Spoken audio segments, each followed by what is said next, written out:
Meet Harrison Koehli. He's an editor for Red Pill Press and Dot Connector magazine. He's an expert in something called political ponerology, a concept coined by Polish philosopher Andrzej Lobachevsky. So I'd like to thank him on the show, and thanks for stopping by, Harrison. Yeah, thanks for having me, Daniel. Looking forward to this, doing this. Political ponerology. Look, the first thing, people are going to make that stupid pun. He's going Yeah. to own you, Daniel. You're going to get owned politically, and I'm hoping to. So tell the audience like what political ponerology is. Well, yeah, it doesn't come from the internet meme, that's for sure. But the it comes from the Greek word poneros or poneros. Sorry to all the ancient Greeks who might question my pronunciation, but it's the ancient Greek word for evil, one of the words for evil. And so Mhm. ponerology is the study of evil. And there are actually, it's probably, I think there has been a history, maybe not a very well known or very extensive history of study within a theological setting of ponerology. So study of evil in a religious context. And that's where Lobachevsky got the word, but he kind of appropriated it for his own purposes for the scientific study of evil. Mhm. So basically, he approached it from his background as a clinical psychologist, and looked at evil from that perspective. So he was very much in the kind of trying to come up with an objective scientific study of evil. So he wasn't focused so much on the supernatural or the religious or the spiritual aspect of Mhm. evil, even though he was open to it. He limited his analysis and his discussion to what he tried to limit it to what he would consider to be objective science, and that gets into the realm of psychopathology. So that's his primary way of looking at evil, and that's how he derived his conclusions. Yeah, well, I mean, you look at, I mean, Lobachevsky, right? So he's going to be Polish Catholic. And so he Yeah. took a concept, like you said, from religion, from Catholicism, and he kind of, used it in a secular, nation state setting. So we had the society run for 1500 years by the church, and then for 500 years by the nation state. And now it's going to be corporations apparently are emerging as our overlords. And so you see a lot of the institutions from the older system kind of get repurposed. So, like people would suffer for, under the church period for 1500 years, and I'm suffering for God. In the nation state, it becomes patriotism. Mussolini famously said that fascism is a religion, and that the fascism will be known, the 20th century will be known as the century of fascism. And so he was onto something, that like they were sublimating, things, institutions that were from the church period into the new period, and all these isms, whether it's capitalism or communism or veganism, it doesn't matter. Any ism is kind of a repurposed religion. And who knows what it's going to be in the corporate thing. Maybe wokeness comes close to that, like a new emerging Yeah. religion. But Hegel says, he wrote that evil is nothing but the incompatibility between what is and what ought to be. And I teach ethics, and I'm always quoting Immanuel Kant, and he says, the anthropologist describes what is, the ethicist describes what ought to be. And so, yeah, Mhm. that's how I see, from a philosophical point of view, what is evil? It is the difference between what is and what ought to be. We ought not to punch an old lady in the face. We ought to be respectful to our elders or whatever. And this is the basis of law, according to Hans Kelsen in Austria in the 1920s, he said, in his pure theory of law. But so tell us more about, what this means, like how unpack this, for the totalitarian state, political ponerology. Mhm. Well, I'll start by taking off a bit on those conceptions of evil. So Lobachevsky would um, probably be a bit more, or take it a little less generally, and a little bit more kind of specifically. The way he didn't actually provide a solid definition of evil, you kind of have to extrapolate it from the things that he wrote. But if you could basically nail it down, it would be um, it's consistent with that conception of Hegel, that it's the actions that people take that essentially cause harm to others. So in that sense, I guess you could say that is that disconnect between what is and what ought to be. But starting with the actions that are considered most universally to be evil. So that would be like sexual and violent abuse of a child, for instance. That seems to be pretty much a human universal that is regarded as bad or evil. And so what he found when he looked at his kind of pool of patients and the people that he had either in his position as like a corporate psychologist, because they basically put him to work in as the psychologist in like the mining district in one of the regions of Poland. So he was basically doing work with people working in the mines and just people in small towns. And over the years, he probably looked at I think it was around 5,000 people that he used as kind of his statistical source, and he found that out of all the people that he'd studied over these years, um, a significant percentage of them, something like 80 something percent of the people who had committed an act that was either regarded by law or by just common opinion as evil, all had some kind of identifiable psychopathology in the terms just that psychology at the time was aware of. So whether that be personality changes that came about as a result of some kind of brain trauma. This could be like an early childhood infant, or even like a um, head trauma experience during birth, or just kind of like a violent trauma, kind of like the infamous case of what was his name, Gage, I think, the guy that had in the 1800s who had a pole go through his skull Yeah, and it was kind a of totally railroad changed his top, like a personality. railroad Yeah, spike. Yeah. yeah, there was. So that's the most famous case. But or people who had what he considered to be heritable personality disorders. He used a term that's kind of he used terminology in a way that's not common today in the English speaking world. But he called what he would call or what we would call a hereditary personality disorder. He called a psychopathy.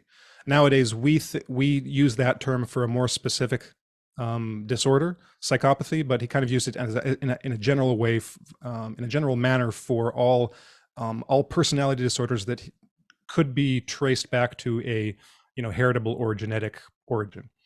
And so, using these kind of categories of psychopathology that were available to him at the time, he kind of noticed this remarkable thing that all of the people that tended to commit acts that were either evil by association of the law or just the thought of common people, they tended to all have some kind of identifiable person like psychopathology. So he said, well, it's kind of a striking coincidence, and this is something that that kind of modern contemporary research psychology is kind of coming around to again. There's a great book by Adrian Raine, who's a researcher into psychopathy as well as just violence in general, and also schizotypal disorders. And he's got a book called The Anatomy of Violence, where he pretty much makes the same point, that when you look at violent offenders, which is only one kind of subcategory of the type of evil that we might be talking about, when you look at violent offenders, they all seem to have the same types of problems, whether it's this frontal lobe dysfunction and or identifiable problems with the functioning of their brain. And there's debate over what's the cause and what's the effect there. Does committing evil acts destroy your brain, or does destroying your brain cause you to perform evil acts? There's probably a little bit of gray area in the middle there, but Gray area, there, brain. but there's definitely a case to be made that brain trauma can actually cause that sort of thing, like with Phineas Gage. That was his first name. And Mm. so that's kind of like the basic foundation for what he was looking at. But of course, he was looking at this in a particular context for a particular reason, because he graduated right as communism became the ruling ideology and the ruling government in his home country of Poland. And so from very early on, he and like the generation of psychologists and sociologists above him and before him they saw what was happening and said, well, this looks like a social psychopathology. Like there's something identify, like there's something that we can recognize going on. They said it looked like a macro social psychopathological phenomenon. And so that was kind of the impetus for this research project that Lobachevsky and some of his colleagues embarked on in the 50s and 60s. It was to study communism, the system of communism, that not just the ideology, in fact, not the ideology, but the actual social structure and the underlying psychological dynamics and factors that contributed to why communism was the way it was. Why, if you look at any history of of the USSR and the surrounding region and all the communist countries from the 20th century, and how they started and the kind of progression of what goes on after a communist revolution, they're all pretty similar, and they all seem to have certain features like a great terror that eliminates a large percentage of the original revolutionaries. And so there's this pattern that seems to play itself out. And so Lobachevsky, looking at this, looking at both history and what he was living through himself, and and his own interactions with the authorities and the people he knew, their interactions with the authorities, and of course the authorities themselves and what he could glean from those interactions, what was going on. And again, there was this confluence of psychopathology. So the people who were in charge, he noticed, the people in the positions of power happened to be all of the ones with these personality disorders.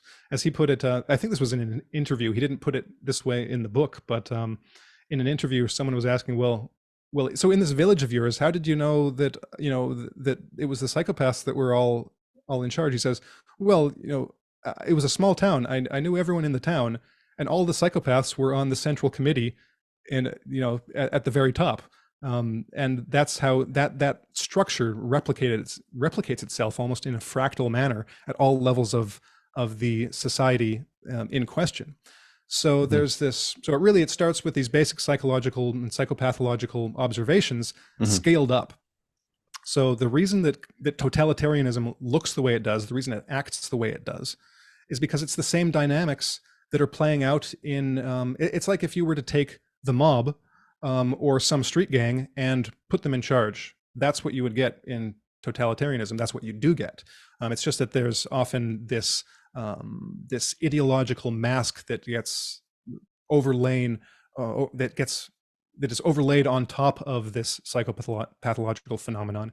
And so that's why, ever since the Russian Revolution, you'd get people in the West who didn't really have any experience of what was going on there, who totally bought into the propaganda narrative that was offered by the by the Soviets, or by the Chinese communists in the 50s and the 60s.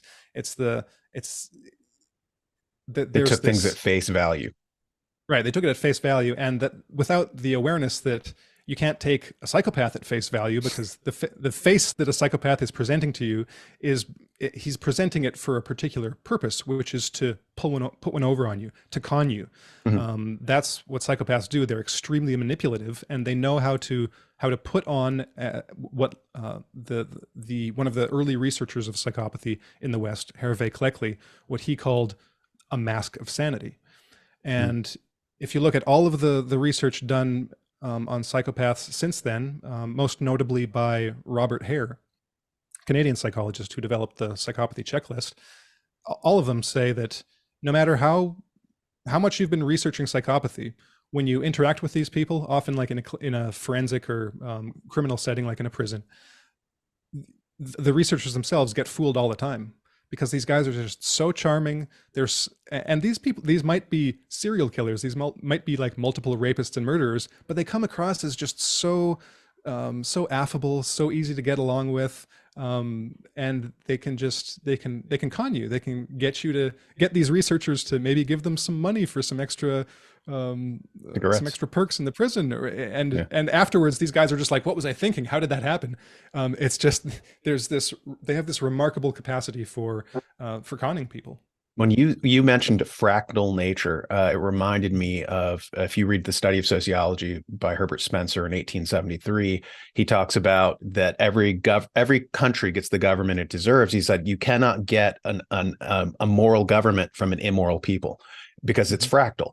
And he said that, like what is in the individual case, in the particular case, will in a fractal pattern will extrapolate up into the aggregate. And he gives the example of like cannonballs, so you have one cannonball that you pull out as an individual and you put it in a pile, and it's a pile of cannonballs. So the pile will have the characteristics of the individual. Or for instance, he mentions a polyp, and you snip a piece of the polyp off and it'll grow exactly into an identical duplicate of what the previous polyp you snipped it off of. And an example of that would be the fractal pattern. Okay, say for instance you maroon 16 Englishmen, and they're marooned in the South Seas on an island in the Pacific or whatever.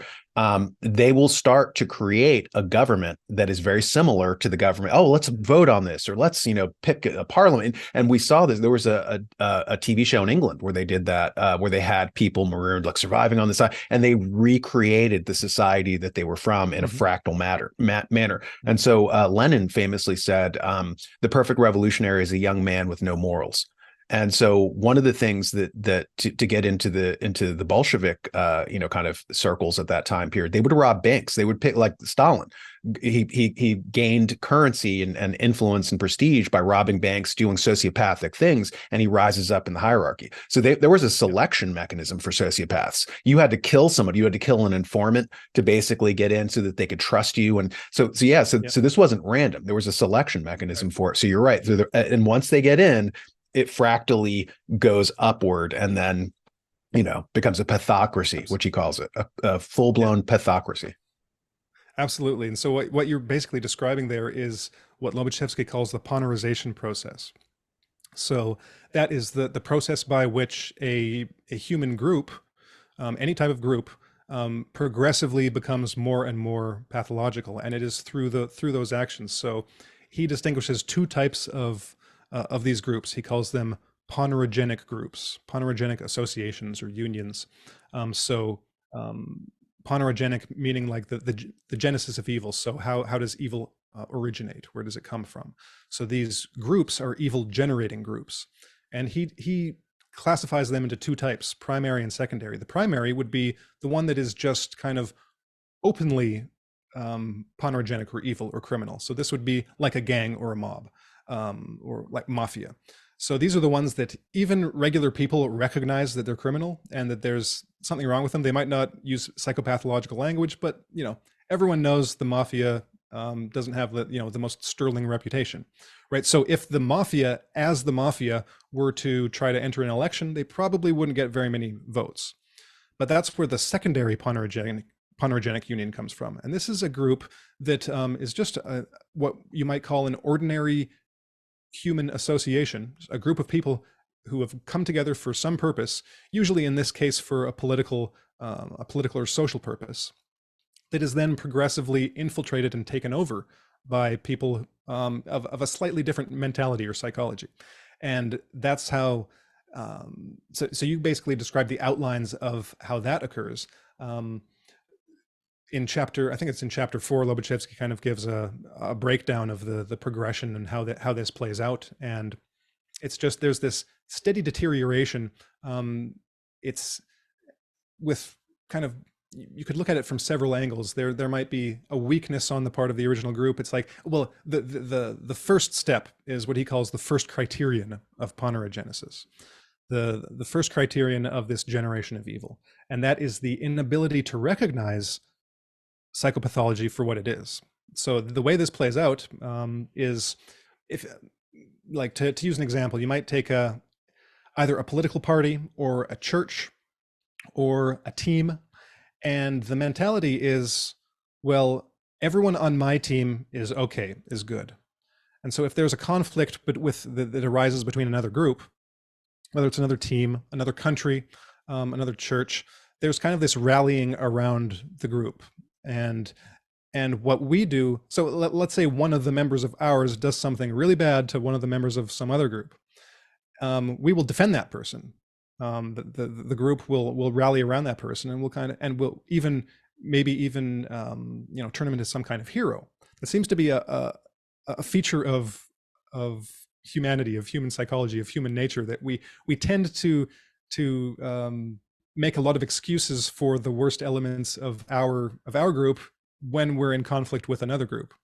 And it's that inability to recognize that person for who they are, because we might be defending just a really degenerate person, and not even being fully aware of that that's what we're doing. We kind of make excuses, and we're kind of just blind to their true nature. And when that happens, a person like that, will gain more influence. And if they're a psychopath, well, a psychopath knows what to do. Like, they're operators. They know how to manipulate a group. They know how to manipulate their way through hierarchies, and they know how to throw people under the bus, how to steal other people's work, get their position, how to frame another person to get rid of them, and slowly they move their way to the top. And as this happens, the group itself kind of like almost adapts to that mentality, adapts to that way of doing things.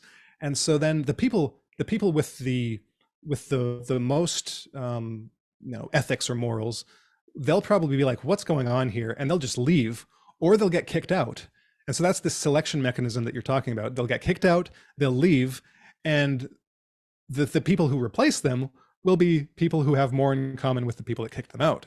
And so the concentration of this mentality of people like each other increases and increases. But at the same time, they're still operating they're still operating under the same name as that original political party or Yeah. association or social movement. And so they've still, to an outside observer who isn't part of it and who isn't seeing all the nitty gritty, they're not seeing the bodies, they're not seeing the people that these guys have to kill in order to get their position. They're just seeing, oh, well, they're still all about social justice, for instance. And so from the outside, it's just, well, that's just a social justice group. That's just a socialist, communist group, or it could be that's just another national socialist group. Like, we know what they're for. They have good ideals. I agree with their party platform or whatever. I agree with the issue that they're so worked up about. But again, that comes down back to the first criterion of ponerogenesis. When you can't see what's actually going on, you can't see what's going on beneath the surface. And sometimes it can be really obvious. Like you said, Lenin, with his comment about the best revolutionary is a young man without morals. He said a lot of things like that. I can't remember any of the exact words, but very loosely paraphrasing, he said, like, conscience is the worst enemy of the revolution or something. We must be like totally brutal, and ethics is conscience. It's right. Exactly. But I wanted to hit something that you said as well. You were describing what Karl Popper calls the totalitarian theory of morality. He says the totalitarian theory of morality is the concept that what is good is that which is good for my group or my tribe. So if it benefits my tribe or my group to rape you, to steal, to pillage, then it is good, right? So they don't have an objective concept of ethics. It's just whatever is advantageous. Like Aristotle, he posits on the other pole of ethics advantageous behavior, and so they'll do advantageous behavior and call it, oh well, this is ethics. Look, it is what is good, and so they don't recognize, and that's one of the things. In the Wikipedia definition of political ponerology, it describes a pathocracy, and it says a full-blown pathocracy is known as a totalitarian state and characterized by a government turned against its own people. A pathocracy may emerge when a society is insufficiently guarded against the typical and inevitable minority of such abnormal pathology, which Lobachevsky asserts is caused by biology or genetics. He argues that in such cases, these individuals infiltrate an institution or state, prevailing moral values are perverted into their opposite, and coded language like Orwell's doublethink circulates into the mainstream using paralogic and paramoralism in place of genuine logic and genuine morality. And so one of the things that, like, I was just watching, somebody had a post from a website called Chabad.org. And in that post, it was a classic example of paramorality, fake morality. And in the post, they were explaining that double standards and hypocrisy are actually ethical. and that the Bible is rife with double standards. And this is why, double standards are all about what makes an ethical person. And I'm like, this is classic paramorality from a Mhm. totalitarian, from the totalitarian theory of morality, that Mhm. it is good if it benefits me personally. Mhm. Well, so Lobachevsky would take that a bit further.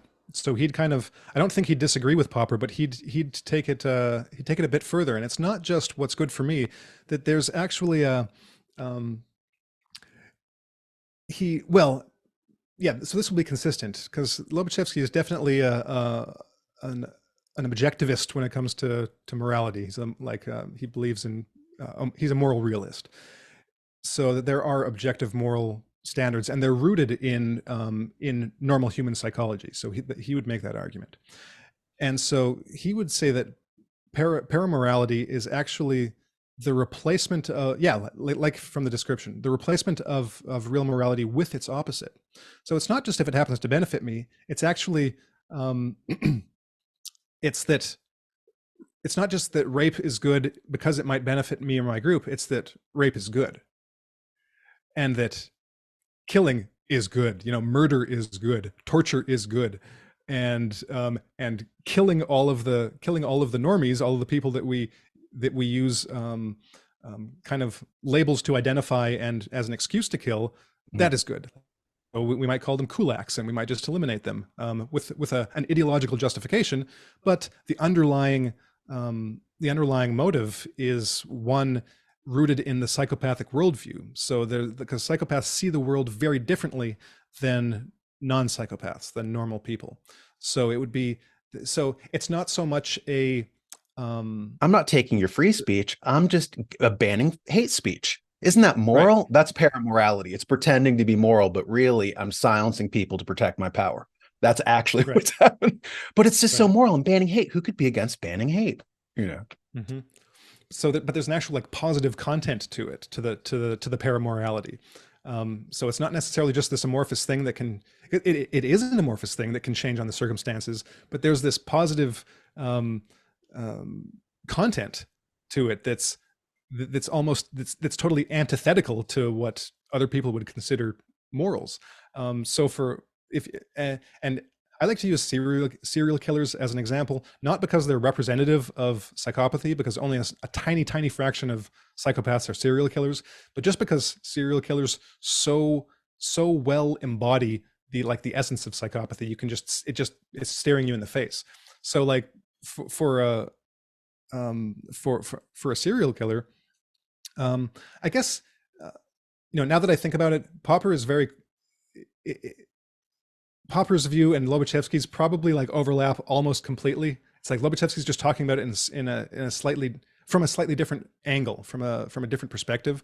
Because for the serial killer, raping, torturing, and killing you, and maybe doing it in front of your family members, like that is a good thing.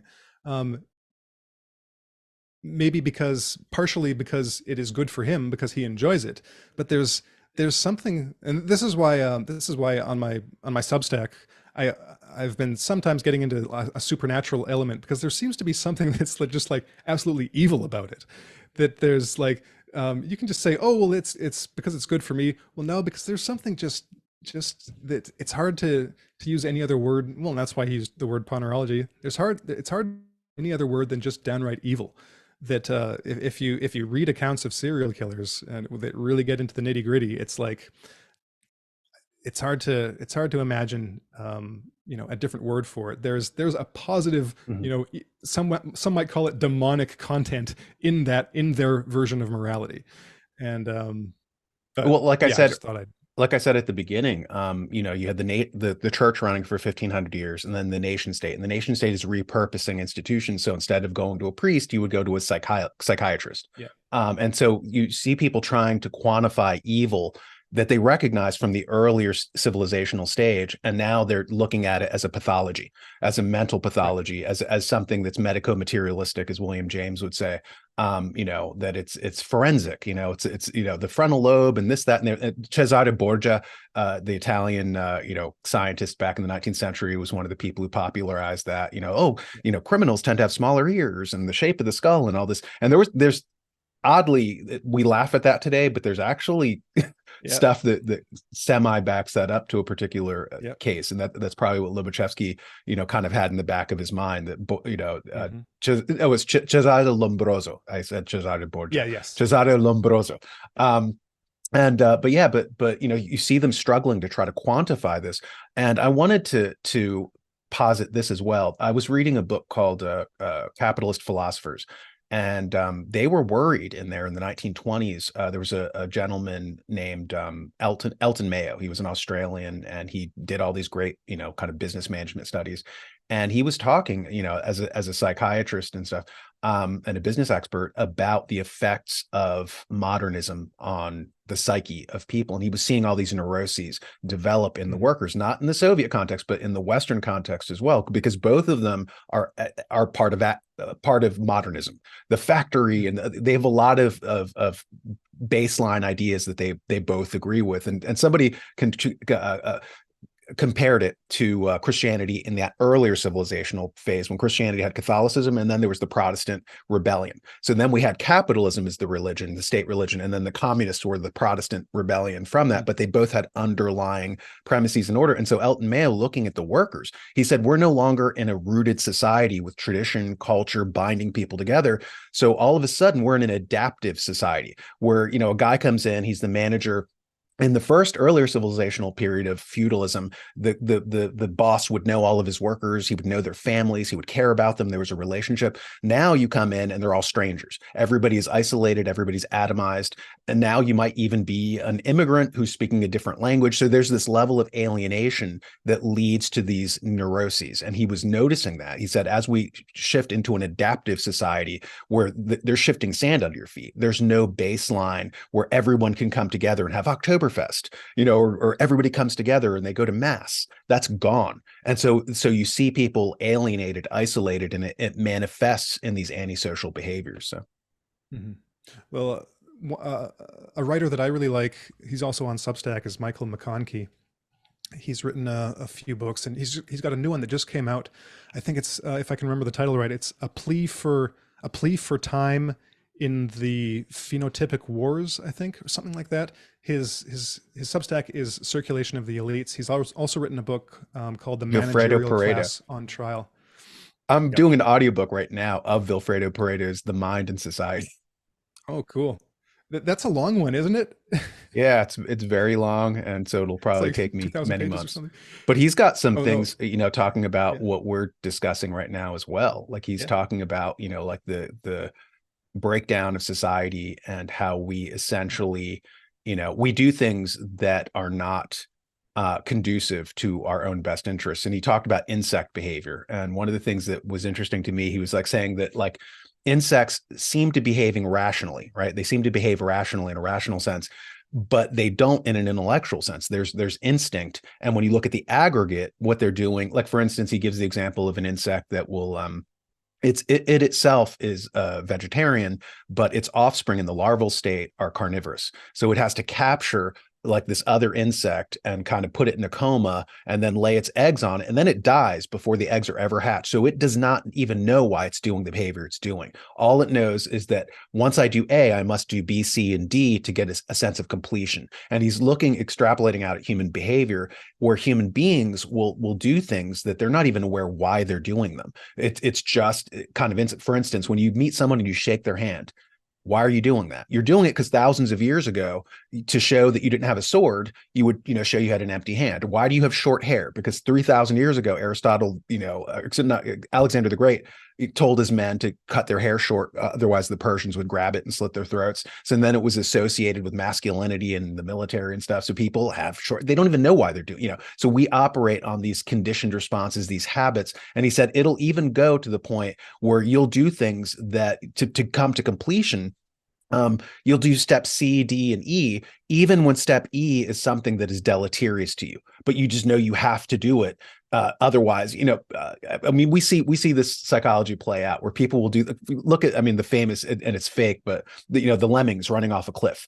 So you see the front lemmings dying, or plummeting by into the abyss, but you have to do it because there's this deeper imperative. I must stay with the herd. I must stay with the herd. So it is very frustrating, like looking at human psychology, and maybe this plays into political ponerology as well, how we all kind of bow to fake authority. If a Hmm. psychopath makes an assertion of authority, even if it's not even illegal, we'll go, or a Right. corporation, we'll go along with it. We'll give our children over to it. We will medically experiment. If So if fake authority tells you.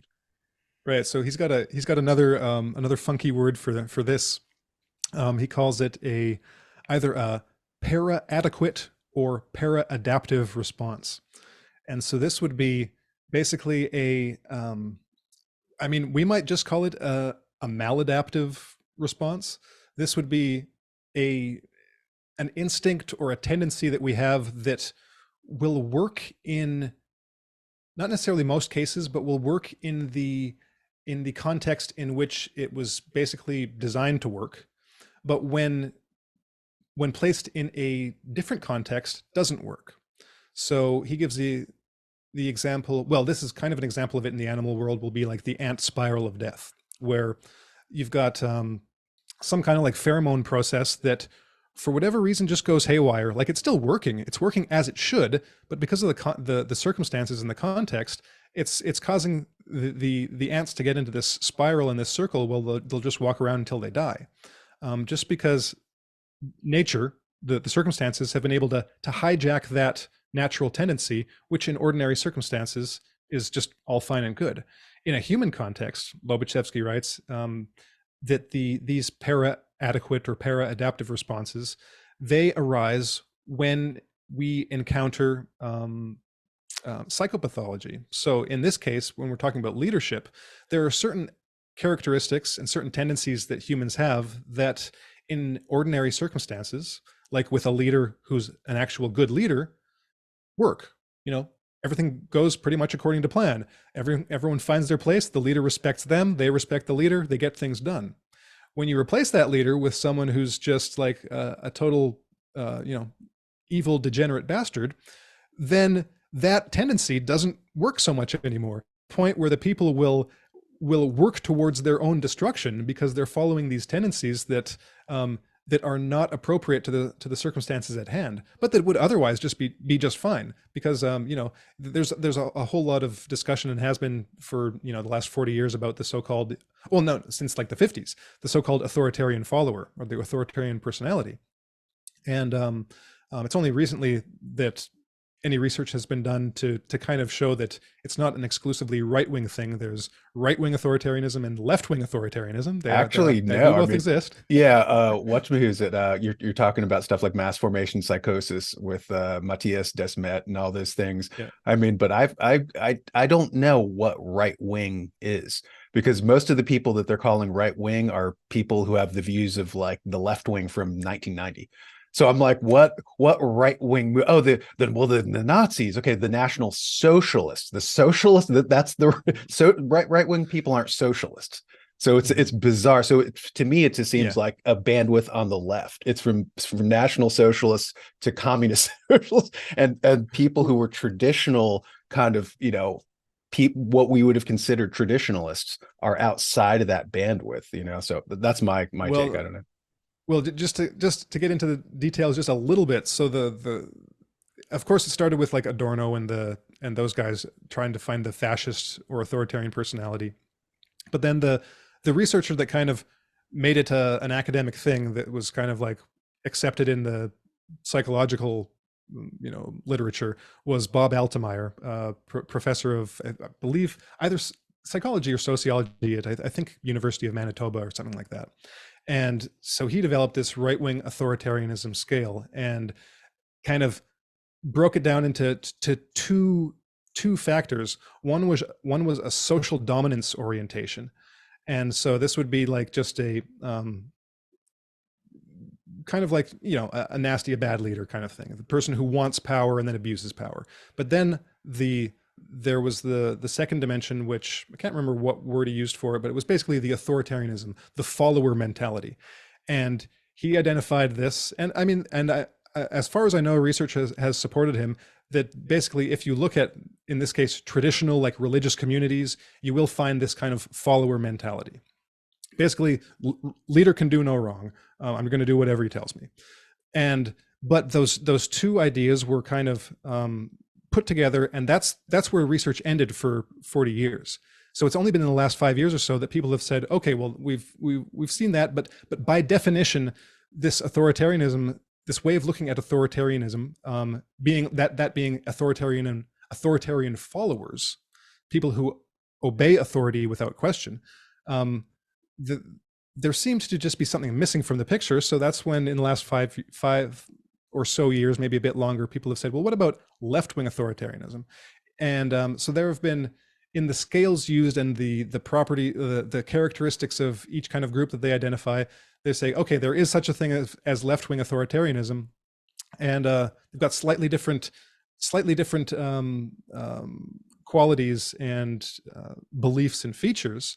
And I can't remember them off the top of my head, but one of them is like, so on left wing, one of them is the kind of belief in, well, just really simply censorship. There's something to do with censorship.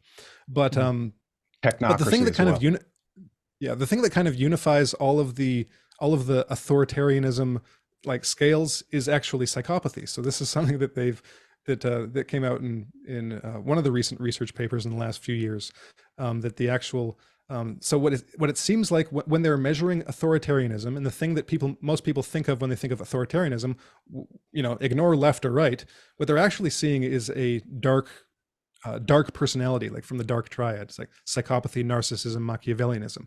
They're seeing that's what's actually being measured, and that's what is behind the concept. That just, I can't remember why I brought up. So that authoritarianism. So in the context of para-adequate or para-adaptive responses, is that there's nothing wrong with being an authoritarian follower, because if you're following, that seems to be just the way humans are made. That leaders tend to take charge and lead a bunch of people. You can't have a whole bunch of people just doing their own thing. They seem to need to be unified in some sense. And the way the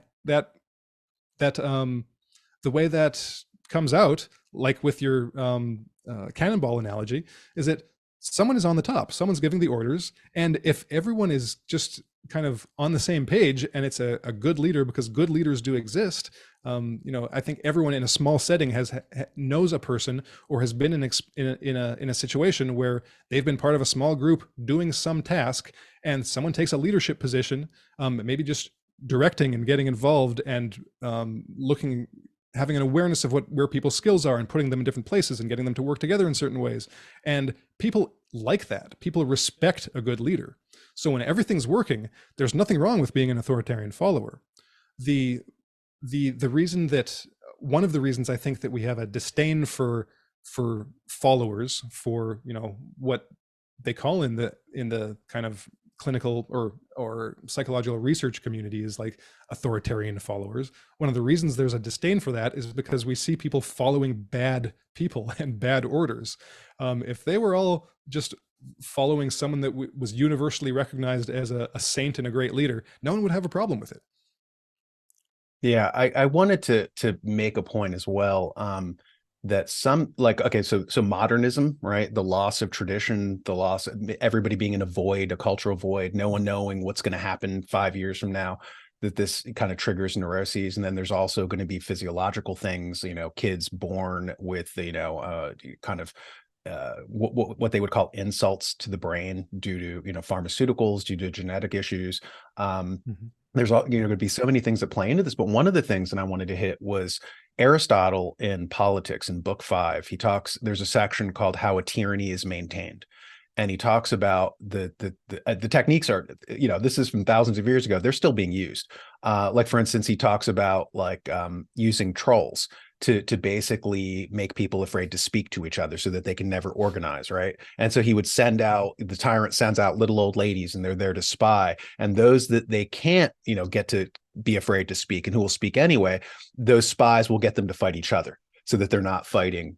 So I'm looking at like how, the internet is being managed in that way. Another one was to keep the people poor so that they're more, kind of caught up in earning their daily bread and they can't pay attention to the tyrant. That was another one. Another one, and this is the one that's interesting to me, vice, that the tyrant will promote vice, because if you are navel gazing, if you're obsessed with your body or your particular fetish, you're a furry, you're going to Comic-Con, whatever, you're not paying attention to the tyrant. And so Montesquieu also says that in the Spirit of the Laws. He says that, in a despotism, vice will be promoted in the schools. This makes for bad citizens, but it makes for good slaves.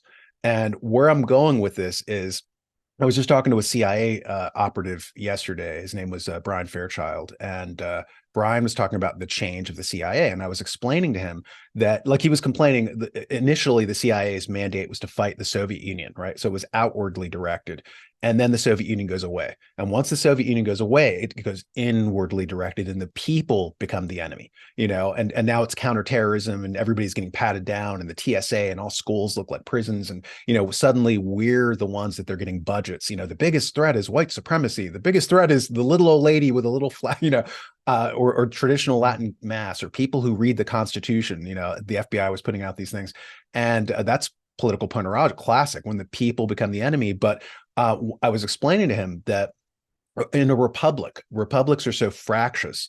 Like in a monarchy, who's going to rule, right? It's the king.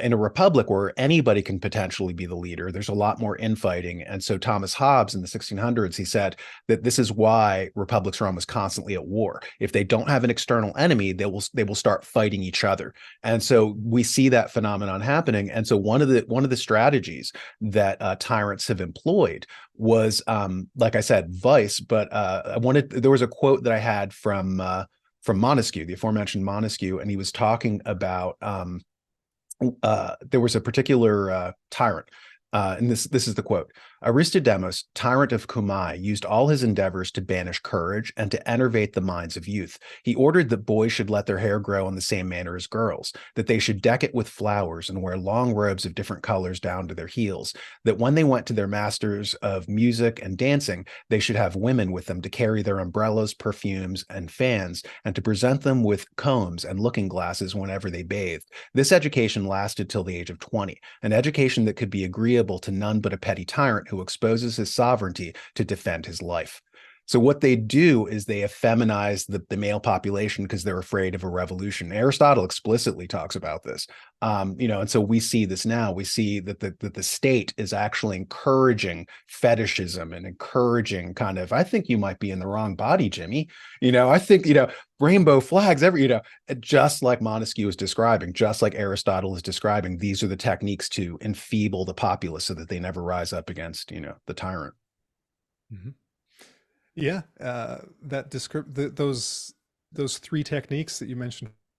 Well, you look around in the world and you say, well, if someone isn't doing it deliberately, they like they all just happen to be playing out in current times. So it's either a big coincidence or there's something else going on, or this is actually where I kind of get into a more of a my kind of like supernatural take, which I've written about a few times on my blog, but that's kind of more speculative. So no, that's the classical, what you're calling the supernatural take would be the take from that, first phase of civilization.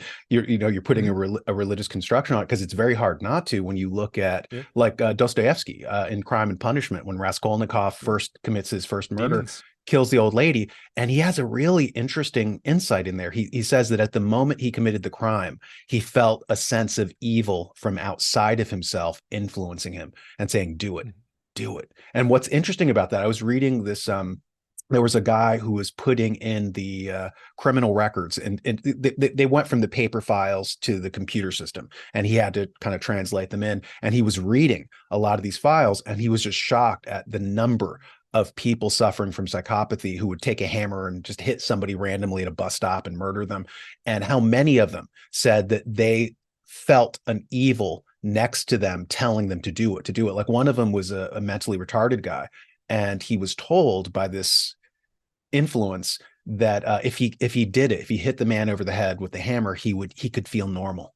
He could be normal if only he did, and the guy was looking at all these cases, and it was like it's very hard to escape that sense that there is Mhm. something, that our ancestors might have been onto something, Yeah, yeah, absolutely. something that I'll just feeds throw off of misery. yes, yes, exactly. I was just having a discussion elsewhere on Loosh. Have you heard of Loosh? I was about to, Uh, yeah, Robert Monroe. Yeah. yeah, yeah, Lush. Robert Monroe. Yeah, I was talking something to I might be was something to talking that. to a Luciferian. He's a professor. He's one of these people, Frankfurt School, you mentioned Adorno, and like all these kind of things. And he's an open Luciferian. His name's Jason Reza Giorgiani. And he Ah, used to teach yes. at the New Jersey Institute of Technology or whatever it was. And he was telling, like, we had a conversation, and I asked him, why would the power structure need to enslave us? We have machines, we have AI, we have all these things. We're beyond a period in which we need slaves. I was like, why do they seem bent on slaves, on enslaving us? And he said, machines don't generate loosh. And I was like, Mhm. man, that's like, and he hit I the nail on the head. I just coincidentally I just started reading one of his books, Closer Encounters. His I kind of narrated take the on. audiobook. Oh, you did? Get Oh, the audiobook. That's wow. my That's amazing. Yeah, yeah. it seems like he's a very interesting thinker. I'll say that. Yeah, he's got an interesting story. We'll hit that the next time though. I'll tell All you right. more about that. But for right now, let's end it here. And I want to thank you for coming on, Harrison Koehli. And how can people find your work?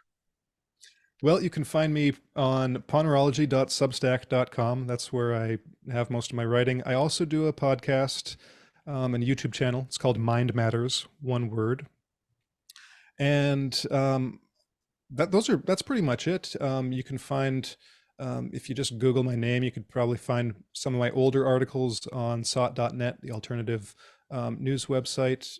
And but ponerology.substack.com is where I'm doing most of my writing right now. And actually, I just started, depending on when this interview goes up, may have already started a Ponerology reading workshop. So with my subscribers on my Substack, we'll be going through the book kind of chapter by chapter, or maybe, maybe less than chapter by chapter, because it's a pretty dense book. So maybe 5 or 10 pages at a time. We'll see. We'll just be going through the book, and I'll be answering questions and kind of getting into the text. So that's one of the perks I offer on Substack. And Okay, so well, yeah, Substack and Mind Matters. with that, I will consider myself owned. And thank you for stopping by, Harrison. All right. Thank you, Daniel. I'd like to take a moment to thank you for watching. If you'd like to stay updated, hit the like and subscribe buttons. But more importantly, if you don't want to see me reduced to shilling my old merch, such as the Daniel Natal in action figure, where you can see Daniel engaging in an action as he watches TV, or engaging in an action as he surfs the internet, or failed products like the Daniel Natal Pez dispenser, or the even more ill-considered Daniel Natal urinal cake, think about supporting the show by buying one of my books. For instance, you can buy my book, Actionable Ethics. The link is in the description below.